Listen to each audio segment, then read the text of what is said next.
আজকে আমরা যারা ঈদ উল ফিতরে এসে পৌঁছেছি, এই ঈদ উল ফিতর হচ্ছে রোজা বাঙ্গারি। তার মানে আজকে আমরা কেউ রোজা নাই।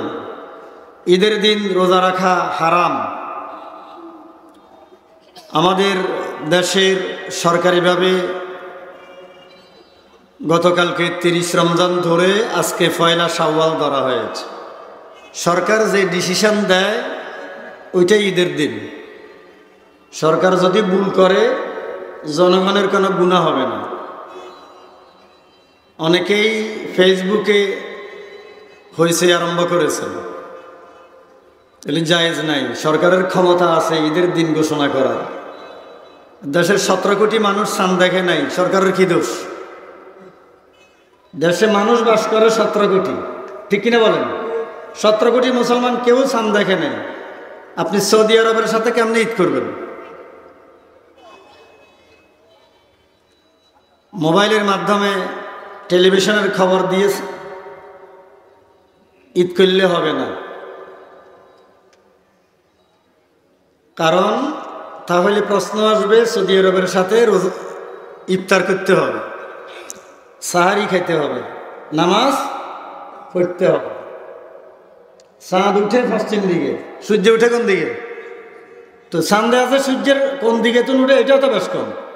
আপনি সৌদি আরবের লোক এখানে হিসাব করেন, একটা উঠে কোন দিক থেকে? পশ্চিম দিক থেকে, আর একটা পূর্ব দিক থেকে। সূর্যের ব্যবধান 3 ঘন্টা সৌদি আরবের সাথে সমান। চাঁদের সময়ের ব্যবধান 21 ঘন্টা। তা একত্রে কেমনে উঠবে?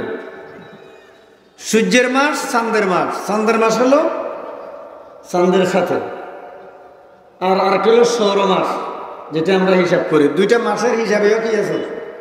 বেশ কম আছে। এখানে এগুলি নিয়ে মাতামাতি করার দরকার নাই। যে কোনো দেশের, মুসলিম দেশের সরকারের ক্ষমতা আছে জনগণের সাথে, হেলাল কমিটির সাথে পরামর্শ করে ঈদের একটা ডেট ঘোষণা করার, সবার সাথে পরামর্শ করে। এখানে মনে হয় রোজা একটা বাড়াই ফেলছে, একটা কমাই ফেলছে, এত টেনশন করার কোনো কারণ নাই। এই বিষয়টি আমাদের খেয়াল রাখতে হবে। আমরা আজকে ঈদ উল ফিতরে এসেছি। ঈদ উল ফিতর মানে ফিতরা দেয়ার ঈদ। আমার মনে হয় আপনারা ফিতরা দিয়েছেন। যারা এখনো ফিতরা দেন নাই, পরে হইলে এটা দিয়ে দিতে হবে। ফিতরা হলো রোজার ভুলের জন্য। যাদের কাছে ঈদের দিন সকালবেলায় 7.5 তোলা স্বর্ণ, 52.5 তোলা রূপা, এই পরিমাণ সম্পদের মালিকানা থাকে, খরচ প্রয়োজন বাদ দিয়ে, এটার জন্য 1 বছর যাবার দরকার নাই।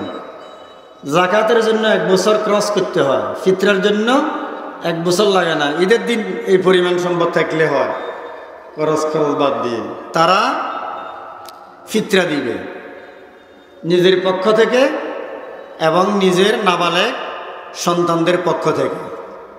ঈদের পূর্বে দেয়া নিয়ম। এই বছর গম, আটা, ময়দার হিসাবে ফিতরা এসেছে 115 টাকা, জবের হিসাবে 400 টাকা, কিশমিশের হিসাবে 2145 টাকা, খেজুরের হিসাবে 2475 টাকা, পনিরের হিসাবে 2970 টাকা। যারা এখনো ফিতরা দেন নাই, ফিতরা দেবেন।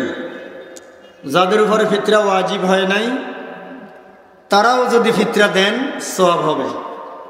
আর যারা রোজা রাখতে পারেন নাই, ভবিষ্যতেও রাখার সম্ভাবনা নাই, পারবেন না, এত দুর্বল, এত অসুস্থ, এত বুড়া, এত ব্যারাম, আর ভালো হওয়ার সম্ভাবনা নাই। এই জাতীয় কিছু মানুষ আছে যাদের কোনো সময় রোজা রাখা সম্ভব নয়। এই জাতীয় লোকগুলি প্রতি রোজার জন্য একটা ফিতরা দিতে হবে, ফিদিয়া। ফিতরা, এক ফিতরা কয়েকজনকে দেয়া যায়, কয়েক ফিতরা একজনকে দেয়া যায়, কিন্তু ফিদিয়া কয়েক ফিদিয়া একজনকে দেয়া যায়, এক ফিদিয়া কয়েকজনকে দেয়া যায় না। এখানে মাসালা খেয়াল রাখতে হবে। যদিও ফিতরার সমান, এক ফিদিয়া একজনকে দিতে হবে। যারা কখনো রোজা রাখতে পারবেন না তাদের ফিদিয়া, এক ফিদিয়া একজনকে, কয়েক ফিদিয়া একজনকে। কিন্তু ফিতরা এক ফিতরাও কয়েকজনকে দেয়া যায়, ফিদিয়া দেয়া যায় না। আল্লাহ রাব্বুল আলামিন আমাদেরকে যথাযথভাবে ফিতরা দেওয়ার তৌফিক দান করুক, জোরে বলি আমিন। এই জন্য আজকের ঈদকে বলা হয় ঈদুল ফিতর, যেহেতু আজকে ফিতরা দেয়া হয়, রোজা ভাঙ্গা হয়। আমরা সবাই আজকে রোজা ভেঙে ফেলেছি, খেয়ে এসেছি। নিশ্চয়ই আপনারা খেয়ে এসেছেন। আল্লাহ রাসূল সাল্লাল্লাহু আলাইহি সাল্লাম ঈদুল ফিতরের দিন বেজট সংখ্যায় খেজুর খেতেন, মিষ্টি দ্রব্য খেয়ে ঈদের মাঠে আসতেন এবং কোরবানির ঈদের দিন কিছুই খেতেন না। সেই হিসাবে আজকে হলো কিছু মিষ্টি দ্রব্য খেয়ে ঈদে আসা, কিন্তু ঈদুল আজহার সময় কিছু খাওয়া সুন্নত নয়, না খাওয়া সুন্নত। আজকে খাওয়া সুন্নত। নিশ্চয় আপনারা কিছু খেয়ে এসেছেন। আল্লাহ রাব্বুল আলামিন আমাদেরকে আজকের ঈদ যথাযথভাবে পালন করার তৌফিক দান করুক, জোরে বলি আমিন। আজকে অনেকের জন্য আনন্দের দিন, অনেকের জন্য দুঃখের দিন, কষ্টের দিন।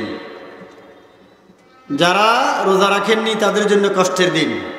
আজকে উচিত তাদেরকে হায় হায় করা, কি করলাম, তওবা করা, আফসোস করা, ভবিষ্যতে ভালো হয়ে যাওয়ার নিয়ত করা, এবং যে রোজাগুলি রাখা হয়নি এগুলির কাজা কাফারা করার জন্য নিয়ত করা।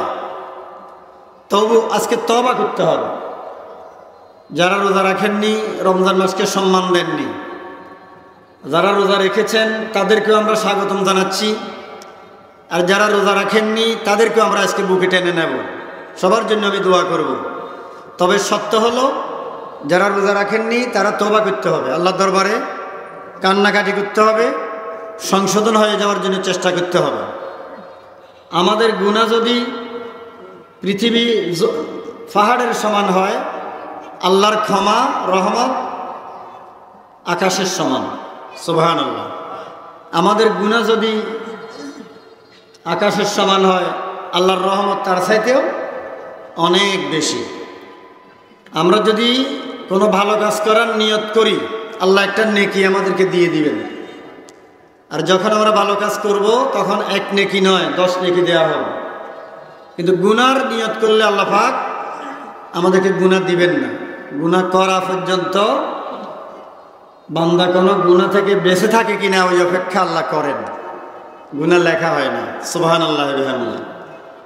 রাসূল পাক সাল্লাল্লাহু আলাইহি ওয়াসাল্লাম একটি হাদিসের ভিতরে বলেছেন, মান লাজিমাল ইস্তিগফার জাআলাল্লাহু লাহু মিন কুল্লি দিকিন মাখরাজা ওয়া মিন কুল্লি হাম্মিন ফারাজা ওয়া রিজকাহু মিন হাইসু লা ইয়াহতাসিব। হাদিস শরীফের ভিতরে এসেছে, হাদিস শরীফের ভিতরে এসেছে, যেই ব্যক্তি সবসময় আস্তাগফিরুল্লাহ পড়ে, কি পড়ে? সবসময় আস্তাগফিরুল্লাহ পড়ে, আল্লাহ তাআলা তার জীবনের সকল বিপদ, মুসিবত, কষ্ট, সংকটে, বিপদে আল্লাহ তাআলা এগুলি থেকে বের হওয়ার রাস্তা আল্লাহ খুলে দিবেন। এজন্য সবসময় কি করতে হবে? বিপদ থেকে মুক্তির জন্য বেশি বেশি আস্তাগফিরুল্লাহ পড়তে হবে। ওয়া মিন কুল্লি হাম্মিন ফারাজা, সকল টেনশন থেকে আল্লাহ মুক্ত করবেন। ওয়া রিজকাহু মিন হাইসু লা ইয়াহতাসিব, আস্তাগফিরুল্লাহ পড়ার কারণে আল্লাহ তাকে এমন রিজিক দিবেন, কোন দিক থেকে রিজিক আসতেছে, গায়েবী রিজিক, সে এটা বুঝতেও পারবে না, হিসাব করতে পারবে না, চিন্তাও করতে পারবে না, কল্পনাও করতে পারবে না। সুবহানাল্লাহ ওয়া বিহামদিহি। তো আমাদের প্রত্যেককে মনে রাখতে হবে যে নতুন জামা পরিধান করে ঈদে আসাটাই বড় ঈদ নয়। যারা নতুন কাপড় কিনতে পারেন নাই, এটা কোনো লজ্জার বিষয় না, বরং শরমের বিষয় হলো আমরা যারা এখনো ভালো হতে পারি নাই, সংশোধন হতে পারি নাই, তওবা করতে পারি নাই এবং মাহে রমজানকে যথাযথ সম্মান দিতে পারি নাই। তো তওবা কিভাবে করতে হবে? তওবার ভিতরে আল্লাহর কাছে গুনার জন্য ক্ষমা চাওয়া, লজ্জিত হওয়া, চোখের পানি ফেলা এবং আর জীবনে গুনাহ করব না আল্লাহর কাছে এই ওয়াদা করা। মনে রাখবেন, সাগরের পানি দিয়ে দোজখের আগুন নিভানো যায় না। সাগরের ভিতরে সাত সমুদ্রের পানি দিয়া, পৃথিবীর সমস্ত সাগরের পানি দিয়েও দোজখের আগুন নিভানো যাবে না। কিন্তু একজন মুমিন বান্দা যখন তওবা করে, আস্তাগফিরুল্লাহ পড়ে, কান্নাকাটি করে, তার 1 ফোঁটা 2 ফোঁটা চোখের পানি দিয়ে দোজখের আগুন নিভে যায়। সুবহানাল্লাহ। এজন্য চোখের পানির দাম অনেক বেশি। চোখের পানি ফেলতে হবে। হাদিস শরীফে এসেছে, নবী পাক বলেছেন, দামাআতুল আসি তুতফি গাদাবার রব। গুনাহগার ব্যক্তির তওবার পরে দোয়ার ভিতরে আল্লাহর কাছে চোখের পানি ফেলা, আল্লাহ এর মাধ্যমে আল্লাহর গুসার আগুন নিভে যায়। সবচেয়ে দামি পানি হচ্ছে জমজমের পানি। রাসূল সাল্লাল্লাহু আলাইহি ওয়াসাল্লাম এটাকে খাদ্য বলেছেন, এটাকে রোগের ওষুধ বলেছেন। পৃথিবীর শ্রেষ্ঠ পানি হলো জমজমের পানি। সবচেয়ে শ্রেষ্ঠ পানি হলো অজুর পানি, যেই পানি দিয়ে আমরা অজু করি। খুব সাবধানে অজু করব। অজুর পরে যে পানিটা বেশ থেকে যায়, ওই পানিটা আপনি পান করতে পারেন। যদি আলাদা পানি দিয়ে অজু করেন, অজু শেষ করে বাকি পানিটা খেতে পারেন। এর ভিতরে ফজিলত রয়েছে। অজুর পানি অনেক দামি। আমরা যখন অজু করি, আমাদের গুনাহগুলি অজুর পানির সাথে জড়ে যায়। সুবহানাল্লাহ। অজুর পানির সাথে গুনাহ জড়ে যায়। অজুর পানি কি জড়ে? গুনাহগুলি জড়ে যায়। এবং কিয়ামতের দিন আপনি যেই জায়গায় অজু করছেন, এগুলি কিয়ামতের দিন জ্বলবে। সব সময় অজু অবস্থায় থাকা মুমিনের লক্ষণ। এটা মৃত্যুর প্রস্তুতিও। আমরা চেষ্টা করব। রাসূল পাকের সাহাবীরা সবসময় অজু অবস্থায় থাকতেন। অজু করে খানা খাওয়া, অজু করে থাকা, চলাফেরা করা, সবসময় অজু অবস্থায় থাকা ভালো। আল্লাহ তাআলা আমাদেরকে অজু অবস্থায় থাকার তৌফিক যেন দান করেন। দামি পানি, জমজমের পানি, অজুর পানি, বৃষ্টির পানি। আল্লাহ নবী বৃষ্টির ভিতরে বীজ দেন, কারণ বৃষ্টিটা ফেরেশতারা নিয়ে আসে এবং এটা আল্লাহর পক্ষ থেকে রহমত হিসেবে জমিনে নেমে আসে। প্রত্যেক বৃষ্টির ফোঁটার সাথে একটা রহমতের ফেরেশতা আছে। এজন্য বৃষ্টিকে গালি দিবেন না। অনেকে বৃষ্টিকে গালি দেয়। বৃষ্টি আল্লাহর রহমত, বিশেষ রহমত। আর কোনো সময় বৃষ্টি বেশি হয়, অতি বৃষ্টি। দরকারের সময় হয় না, যখন দরকার নাই তখন বেশি হয়। এটা অনেক সময় বিপদ। এর থেকে আল্লাহর কাছে, এই জন্য আমাদেরকে আল্লাহর কাছে ফানা চাইতে হবে যে আল্লাহ, একেবারে অনাবৃষ্টি এবং বেশি বৃষ্টি থেকে আল্লাহ তোমার কাছে আমরা ফানা চাই।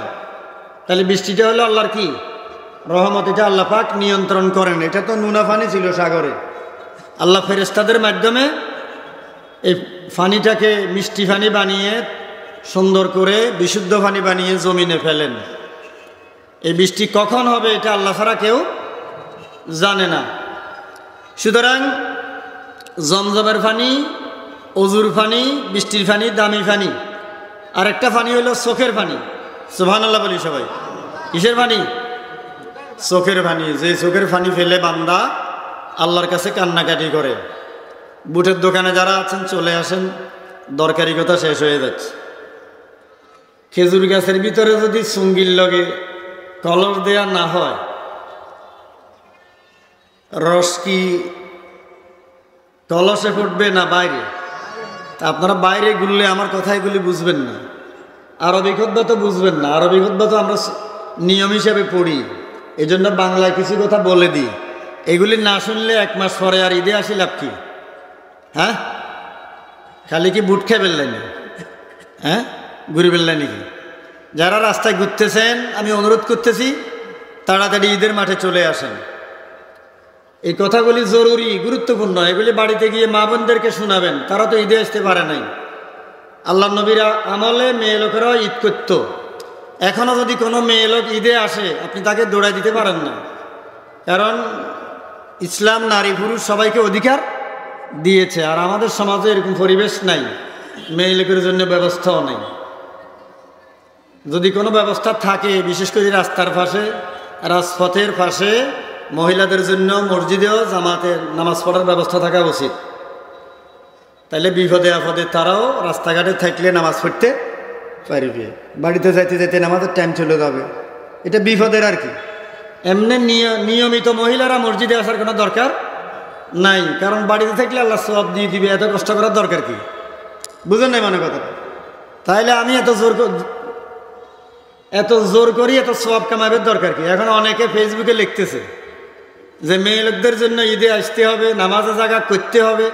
তোমার এত চালাকি করার জন্য বলছে কে? ইসলাম তার জন্য এটা শিথিল করে দিয়েছে, না আসলে কোনো গুনাহ হবে না। তাহলে তুমি আবার তাকে এমনি বাজার ঘাটে হাঁটতে ফেরতেছি না মেয়ে লোকের জন্য, আবার মসজিদে আসলে আরেক ফিতনা। বিপদে আপদে মহিলারা আসতে পারে, ঠিক কিনা বলেন?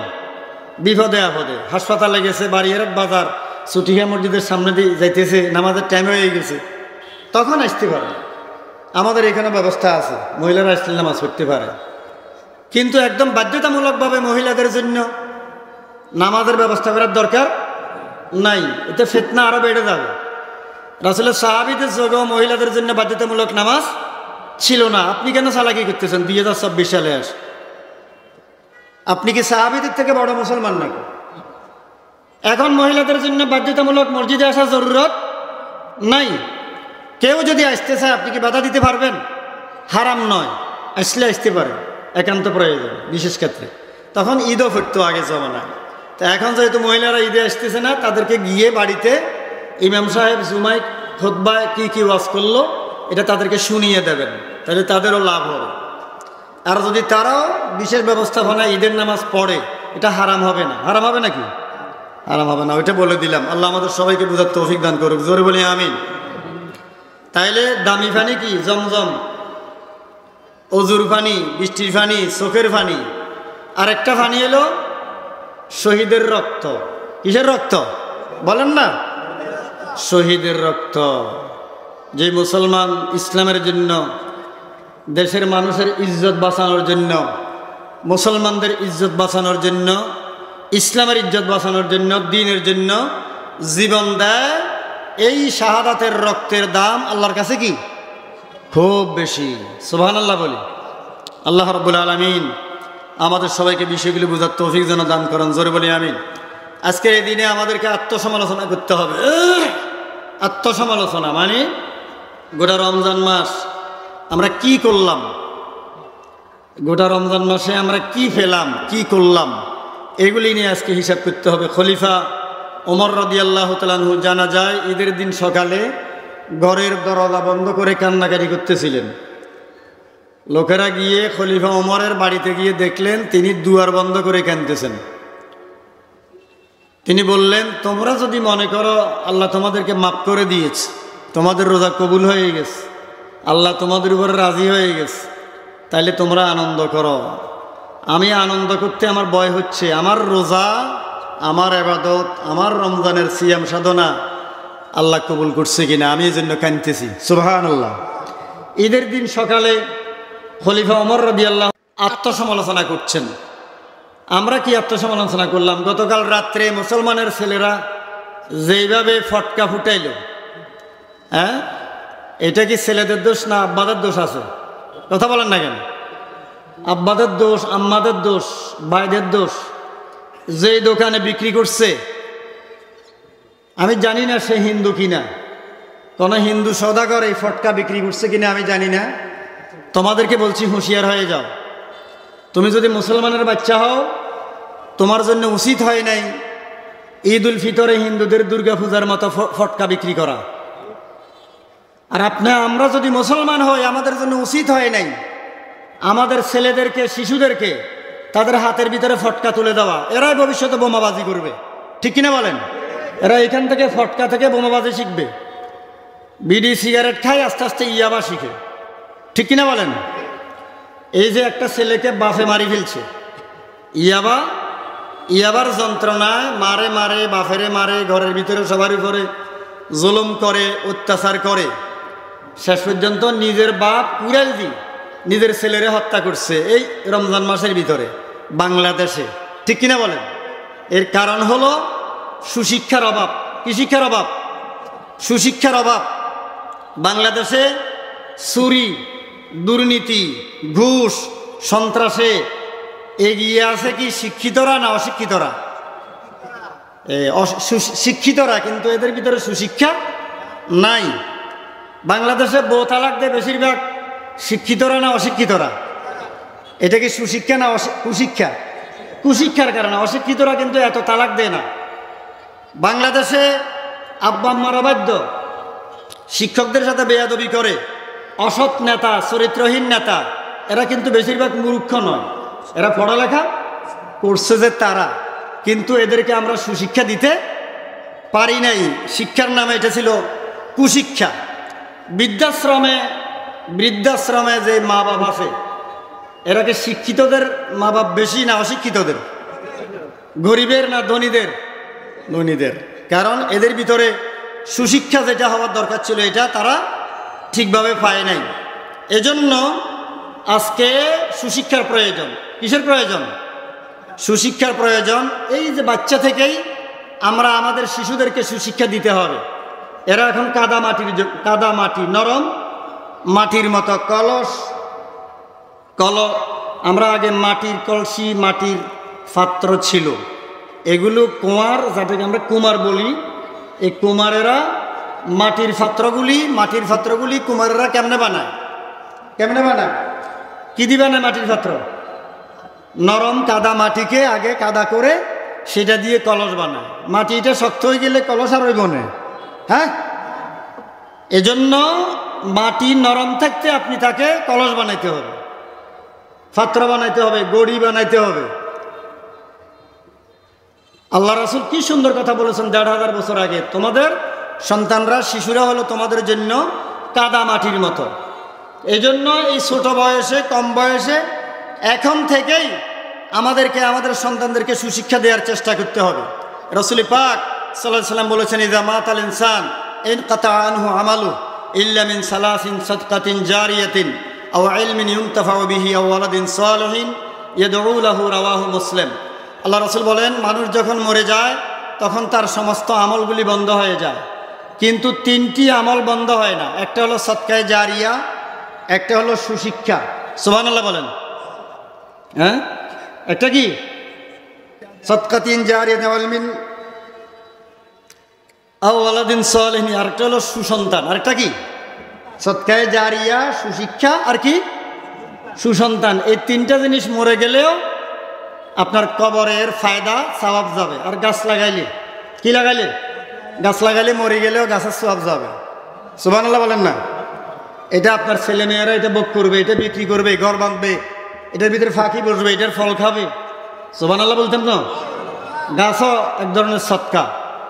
এরপরে সীমান্ত পাহারা, এই যে আমাদের দেশের বিজিবি আছে না, সেনাবাহিনী, পুলিশ, আমাদের বিমান বাহিনী, এরা দেশ রক্ষার জন্য কাজ করে না? দেশটা বেঁচে আছে বিদায় এখানে আপনি নামাজ পড়তেছেন, এখানে রোজা রাখতেছেন, এখানে আপনি স্বাধীন দেশে আছেন। দেশের জন্য মুক্তিযোদ্ধারা যারা জীবন দিয়েছে, ঠিক কিনা বলেন না? ওরা জীবন দিয়েছে বলে আপনি স্বাধীন বাংলাদেশ পেয়েছেন। এই লোকগুলি দুনিয়া থেকে বিদায় নেওয়ার পরেও দেশটা যে টিকে আছে, এখানে যে আপনি নিরাপদে বসবাস করতেছেন, এর সওয়াবটা তাদের কবরে যাবে। সুবহানাল্লাহ বলতেন না? নতুন কথা মনে হইতেছে নাকি? এগুলিও হাদিসে আছে। আল্লাহ রাব্বুল আলামিন আমাদের সবাইকে বিষয়গুলি বোঝার জন্য যেন তৌফিক দান করেন। জোরে বলি আমিন, আরো জোরে বলি আমিন। আজকে আমরা যারা ঈদ উল ফিতরের মাঠে এসেছি, আমরা সৌভাগ্যবান। এখন আল্লাহ তাআলা ফেরেশতাদের সাথে কথা বলতেছে, এই ফেরেশতারা, আমার বান্দারা, এদেরকে আমি কি করতে পারি? সুবহানাল্লাহ, কি করতে পারো এটা কি আল্লাহ জানে না? তারপর আল্লাহ ফেরেশতাদের সাথে কথা বলতেছে, আমি এদেরকে কি পুরস্কার দিতে পারি?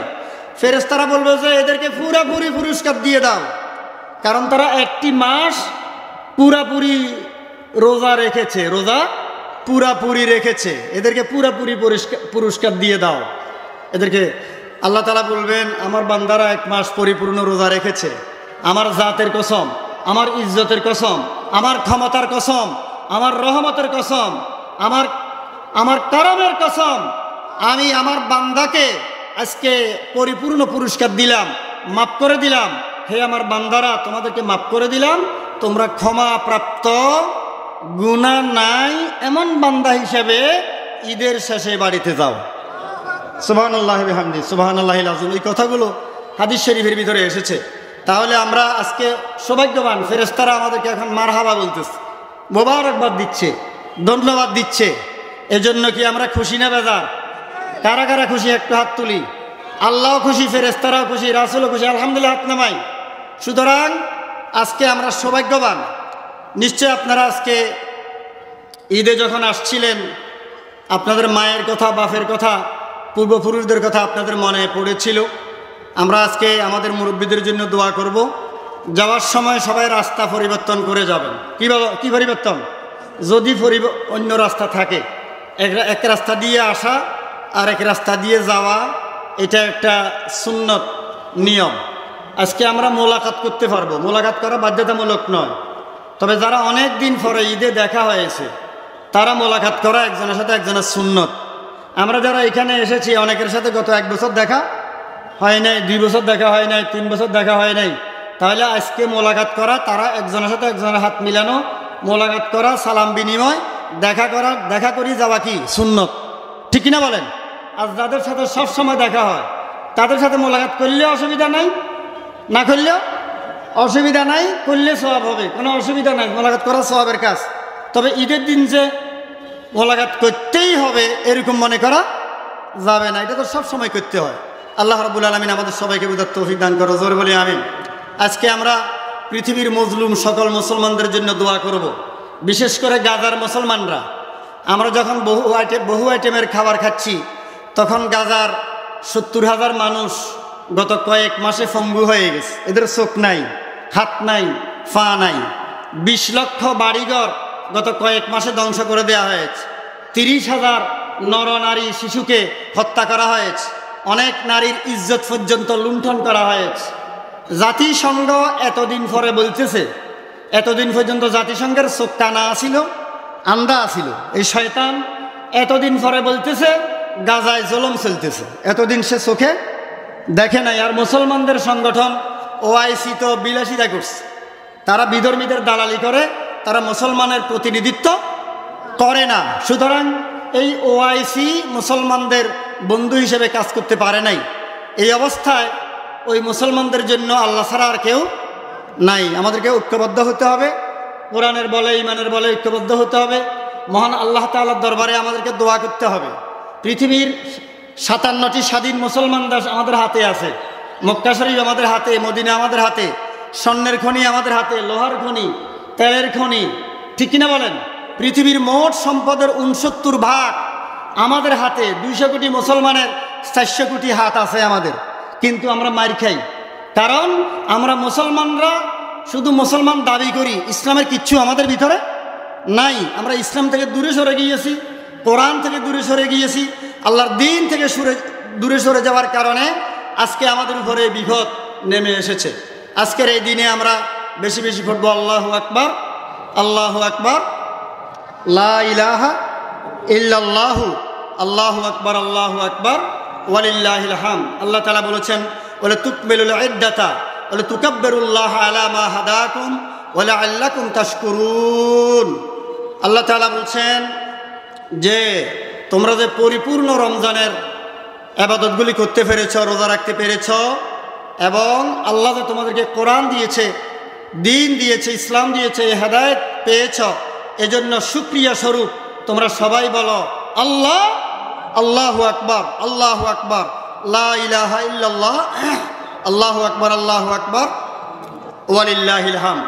খুতবায়ে ইবনে নবাতার ভিতরে দেখেছিলাম, সেখানে তিনি লিখেছেন, লাইসাল ঈদু লিমান রাকিবাল মাতায়া ইন্নামাল ঈদু লিমান তারাকাল খাতায়া, লাইসাল ঈদু লিমান লাবিসাল জাদীদ ইন্নামাল ঈদু লিমান খাফা ইয়াউমুল ওয়াঈদ। খুতবা ইবনে নবাতার ভিতরে গুরুত্বপূর্ণ কথা আছে। যারা গাড়িতে উঠেছে, ঘোড়ায় উঠেছে, যারা গাড়ি ঘোড়ায় চড়ে, বড় বাড়ি গাড়িতে থাকে, উত্তম বাড়িতে থাকে, এটা তাদের জন্য ঈদ নয়। ঈদ হচ্ছে যারা গুনাহ ত্যাগ করেছে। বড় বাড়ি উত্তম গাড়িতে চড়া এটা ঈদ নয়। ঈদ কি? ঈদ হলো যারা গুনাহ ত্যাগ করেছে তাদের জন্য ঈদ। লাইসাল ঈদুল লিমান লাবিসাল জাদীদ, যারা নতুন পোশাক পরিধান করেছে তাদের জন্য ঈদ নয়। ইন্নামাল ঈদুল লিমান খাফা ইয়াউমুল ঈদ, ঈদ হচ্ছে ওই ব্যক্তিদের জন্য যারা কিয়ামতে আল্লাহর দরবারে কেমনে দাঁড়াবো, কবরে কিভাবে মুনকার নাকিরের সওয়ালের জবাব দেব, এই চিন্তা করে তাদের জন্য ঈদ। জোরে বলি সুবহানাল্লাহ। আলাইকা বিতাকওয়াল্লাহ, রাসূল পাক বলেন তোমরা তাকওয়াকে ধারণ করো, তাকওয়ার নিয়ামত ধারণ করো। খলিফা আবু বকর রাদিয়াল্লাহু তাআলা আনহু সবার আগে ঈদের মাঠে যাইতেন। কোথায় যাইতেন? ঈদে। সবার আগে ঈদে যাইতেন, সবার আগে জামাতে যাইতেন, নামাজে যাইতেন, সবার আগে মসজিদে জামাতে যাইতেন, সবার পরে মসজিদ থেকে বের হতেন। খলিফা ওমর রাদিয়াল্লাহু তাআলা আনহু আহত অবস্থায় নামাজ কাজা করেন নাই। হযরতে আলী রাদিয়াল্লাহু তাআলা আনহু নামাজ অবস্থায় আহত হয়েছেন কিন্তু নামাজ ছেড়ে দেন নাই। সুতরাং এইভাবে আমাদেরকে তাকওয়ার বিষয়গুলো খেয়াল রাখতে হবে। ওমর ইবনে আব্দুল আজিজ রাহমাতুল্লাহি আলাইহি রাতের বেলায় আত্মীয় স্বজনের সাথে কথা বলতেছেন, বন্ধুদের সাথে কথা বলেছেন বাতি নিভিয়ে দিয়ে। কি নিভিয়ে দিয়ে? বাতি। লোকেরা বলল যে আপনি বাতি নিভিয়ে দিলেন কেন? তিনি বললেন বাতির তেল রাষ্ট্রের। বাতির তেল কার? রাষ্ট্রের তেল। রাষ্ট্রের তেল জ্বালাই ব্যক্তিগত গল্প করা আমার পক্ষে সম্ভব নয়। ব্যক্তিগত গল্প করার জন্য নিজের তেল জ্বালাইতে হবে। সুতরাং রাষ্ট্রীয় তেল জ্বালাই ব্যক্তিগত খরচ করা আমার পক্ষে কি নয়? সম্ভব নয়। এই যে সরকারি গাড়ি অনেকে ব্যক্তিগত কাজে ব্যবহার করতেছে এখন, এগুলো কি জায়েজ আছে? এ তাকওয়ার খেলাফ। আমাদের নির্ধারিত যে সময় ছিল 5টা মিনিট বোধহয় আমাদের হাতে সময় আছে। আমি আমার কমিটিকে অনুরোধ করবো আপনারা দ্রুত সিদ্ধান্ত নিন, আমরা কি 10-15 মিনিট লেট করতে পারি কিনা। জি ইনশাআল্লাহ, ঠিক আছে, এটা আমি বলে দেবো। আমাদের কিছু ঘোষণা আছে, আমাদের সভাপতি সাহেব বললেন, সেক্রেটারি সাহেবও আছেন, সেটা আমরা আর একটু পরেই বলে দেব। এখন কি আমরা 15 মিনিট দীর্ঘ করব? হ্যাঁ, আল্লাহু আকবার, আল্লাহু আকবার, লা ইলাহা ইল্লাল্লাহ। 15 মিনিট দেরি করি, কি বলেন?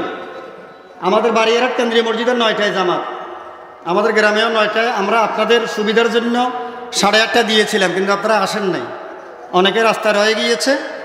আমরা 1 মাস পরে এখানে এসেছি, আমাদের আর কোনো বিশেষ কাজকর্ম নাই, আমরা বহু অন্যান্য কাজে দেরি করি। আজকে তো আমাদের কোনো কোরবানি নেই, আছে নাকি? আপনারা যদি বলেন আমি 15 মিনিট লেট করতে পারি, ঠিক আছে। আর কিছু জরুরি কথাও আছে, আমাদের মসজিদের কিছু জরুরি বিষয় রয়েছে। আমাদের এমন কোনো কাজ নাই যে আমাদের বিমান ছেড়ে দিচ্ছে। বিমান ছেড়ে দিচ্ছে কারো বিমান ছেড়ে দিলে বা কোনো জরুরত হলে আপনারা বলতে পারেন। কিন্তু যেহেতু আমাদের কিছু জরুরি বিষয় রয়েছে আপনাদের প্রয়োজনে, মসজিদের প্রয়োজনে, আমি আর 15 মিনিট আপনাদের থেকে সময় নিলাম। আল্লাহ তাআলা আমাদের সবাইকে বুঝার তৌফিক যেন দান করেন। জোরে বলি আমিন। আল্লাহু আকবার, আল্লাহু আকবার, লা ইলাহা ইল্লাল্লাহ, আল্লাহু আকবার, আল্লাহু আকবার, ওয়ালিল্লাহিল হামদ। সবাই পড়েন আল্লাহু আকবার, আল্লাহু আকবার, লা ইলাহা ইল্লাল্লাহ, আল্লাহু আকবার, আল্লাহু আকবার, ওয়ালিল্লাহিল হামদ। আসলে ঈদ হইল বছরে কয়টা বলেন? 2টা ঈদ। হুজুর সাল্লাল্লাহু আলাইহি ওয়াসাল্লাম মক্কা শরীফ থেকে মদিনায় গিয়ে দেখলেন লোকেরা আনন্দ করতেছে, মানে মেলা করতেছে, উৎসব করতেছে। হুজুর সাল্লাল্লাহু আলাইহি ওয়াসাল্লাম বলতেছে তোমরা এগুলি কি করতেছ? তারা বললো যে আমরা আগের থেকে এগুলি আনন্দ, মেলা, উৎসব এগুলি করতাম। রাসূল পাক বললেন যে না, তোমাদের জন্য এটার পরিবর্তে আল্লাহ তাআলা 2টা সুন্দর ঈদের ব্যবস্থা করেছেন। একটা হলো ঈদুল আজহা, আর একটা কি? ঈদুল ফিতর। এগুলি ওগুলির চাইতে আরও বেশি কি উত্তম, অনেক উৎকৃষ্ট। ওগুলি তোমরা এখন থেকে করবে না। লিকুল্লি কওমিন ঈদা, প্রত্যেকটা জাতির জন্য আনন্দ আছে, আর আমাদের জন্য আনন্দ বছরে কয়টা? 2টা। ওয়াহাজা ঈদুনা, প্রত্যেকটা জাতির মেলা আছে, উৎসব আছে, আনন্দ আছে, পূজা পার্বণ অনেক কিছু আছে, কিন্তু আমরা ওইগুলি করব না। আমরা কি করব? আমরা পবিত্র, পরিচ্ছন্ন, সুন্দর ঈদ করব। লিকুল্লি কওমিন ঈদা ওয়াহাজা ঈদুনা। সুতরাং আসুন মেলার নামে, উৎসবের নামে, নাচ গানের নামে আমরা বেহায়াফানা না করে আমরা পরিচ্ছন্ন ঈদ করি। হযরতে আনাস রাদিয়াল্লাহু তাআলা আনহু বলেছেন, প্রকৃতপক্ষে আধ্যাত্মিকভাবে আত্মিকভাবে আমার মনে হয় ঈদ 5 রকম। কয় রকম? ঈদ 5 রকম। একটা ঈদ হলো যখন আমরা গুনাহ ছেড়ে দিতে পারবো, এর চাইতে বড় ঈদ আর হইতে পারে না। সুবহানাল্লাহ বলেন। 5টা ঈদ, খেয়াল করেন কয়টা ঈদ? এটা আরেক ঈদ, এটা ঈদের দিনের ঈদ না। একটা ঈদ হলো গুনাহ ছেড়ে দেওয়া, এর চাইতে আনন্দ আর নাই, এটা এক ধরনের ঈদ। আরেকটা ঈদ হলো শয়তান থেকে বেঁচে থাকতে পারা, এটা একটা আনন্দের বিষয়। আরেকটা ঈদ হলো যেদিন আপনি ফুলসেরাতের রাস্তা কি পার হতে পারবেন, কি খুশি! ফুলসেরাতের রাস্তা, চুলের থেকে চিকন, খুরের থেকে দাঁড়, অমাবস্যার রাত থেকে অন্ধকার হবে, এই ফুলসেরাতের রাস্তা যেদিন পার হতে পারবেন, এটা হবে একটা ঈদের মতো। আরেকটা ঈদ হলো যেদিন আপনি দোজখ থেকে বাঁচতে পারবেন, সুবহানাল্লাহ বলে। আরেকটা ঈদ হলো যেদিন আপনি বেহেশতে প্রবেশ করতে পারবেন। বেহেশতে ঢুকা আল্লাহর সাথে দিদার হওয়ার চাইতে বড় ঈদ আর কি কিছু হতে পারে? পারে না। আমরা যারা মাহে রমজানে 1 মাস রোজা ছিলাম, এখানে আমরা যে ট্রেনিংগুলি পেয়েছিলাম, ট্রেনিং ছিল নামাজ, দোয়া, সবর, দান সদকা, কম কথা বলা, ধৈর্য ধারণ করা, সহিষ্ণুতা, মানুষকে সহযোগিতা করা, পবিত্রতা, অজু অবস্থায় থাকা, তওবা করা, তাহাজ্জুদের নামাজ পড়া, তাসবিহ পড়া, তাহলিল পড়া, তাকবীর বলা, আল্লাহ পাকের প্রশংসা করা, অর্থাৎ আল্লাহর ফরজ এবং নির্ধারিত ওয়াজিব রাসূলের সুন্নতগুলো আমরা ঠিকমতো পালন করার প্রশিক্ষণ আমরা রমজানে লাভ করেছিলাম। এরপরেও বাকি 11 মাস আমাদের জন্য কিছু আমল আছে না?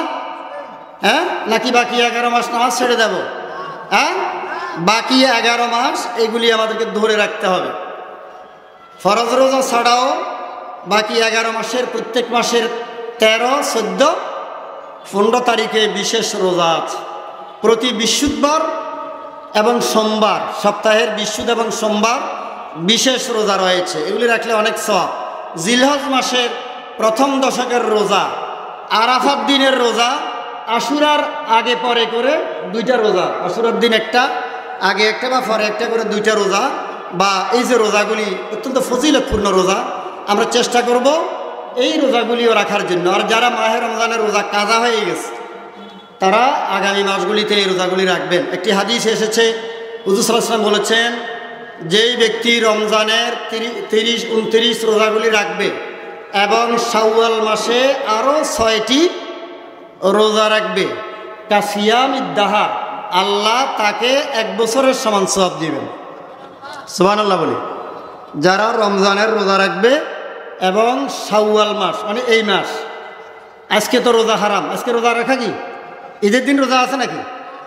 এই শাওয়াল মাসের ভিতরে আরও 6টা রোজা, রমজানের রোজা রাখার পরে যারা এই মাসে আরও 6টা রোজা রাখবে, আল্লাহ তাআলা রাসূল বলছেন সে যেন 1 বছর রোজা রাখলো।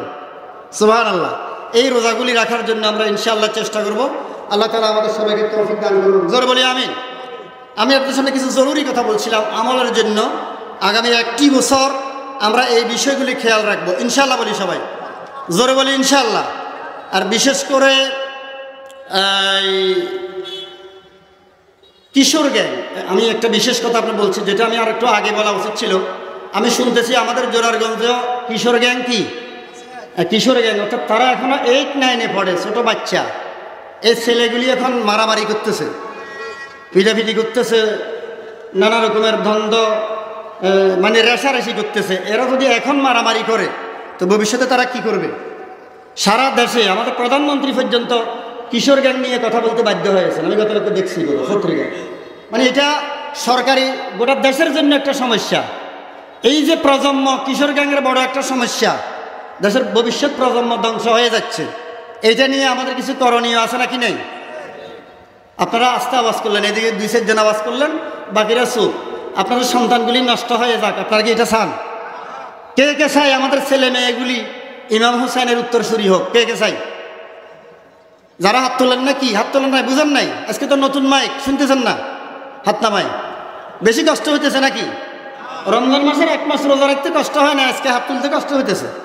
এখানে ফেরেশতা আছে, এখানে ফেরেশতা আছে। এত অলস হইলে কেমনে হবে? হাত তুলতে এত কষ্ট হচ্ছে কেন? ফেরেশতারা দেখতেছে, আল্লাহ দেখতেছে। সুতরাং নিজেদের সন্তানগুলিকে ভালো করার জন্য আদর্শ দোজখের আগুন থেকে বাঁচতে হলে নিজের পরিবার পরিজন সন্তানদেরকে মানুষ বানানোর পরিকল্পনা করতে হবে এখন থেকে। শুধু দানের চাষ করলে হবে না, ছেলে মেয়েদেরকে ভালো মানুষ বানানোর চাষ করতে হবে। ঠিক কিনা বলেন না?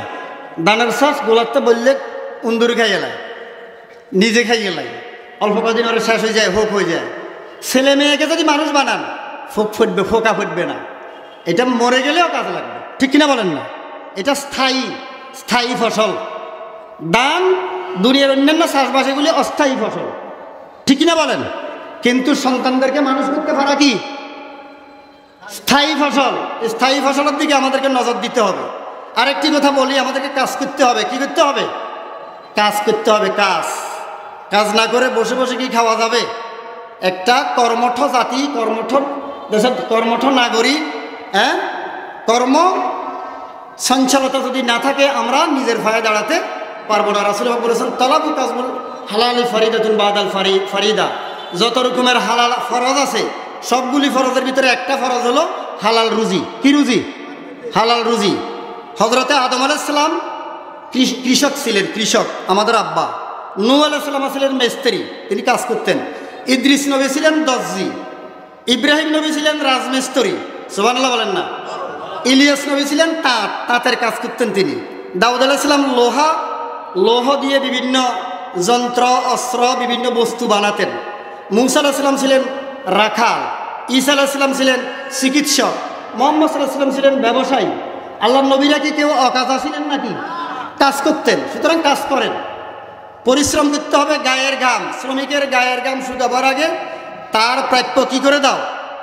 মিটিয়ে দাও। আর দেশকে ভালোবাসতে হবে, দেশের জন্য কাজ করতে হবে। দেশের গুরুত্বপূর্ণ জায়গায় কিছু যোগ্য মানুষকে বসাইতে হবে। ঠিক কিনা বলেন?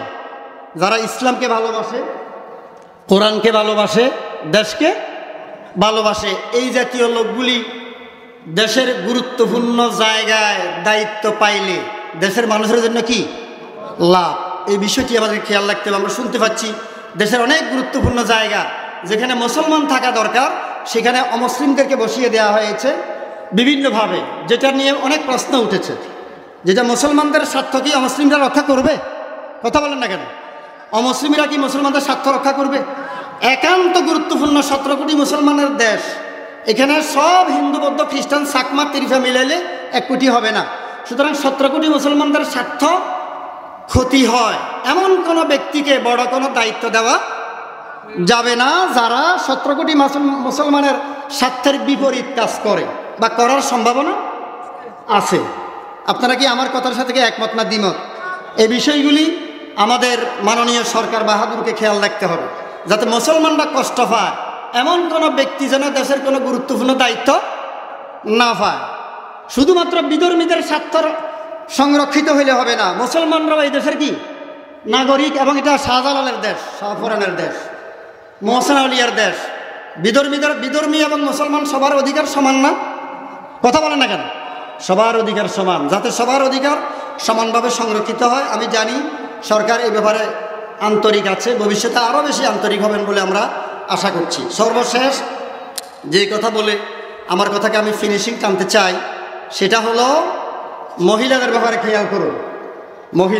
মহিলারা অনেকটা বেপরোয়া হয়ে গেছে না? ঠিক কিনা বলেন? এদেরকে পর্দায় রাখুন যাতে তারা বেপরোয়া হতে না পারে। আমি এই ব্যাপারে আর কথা বলছি না।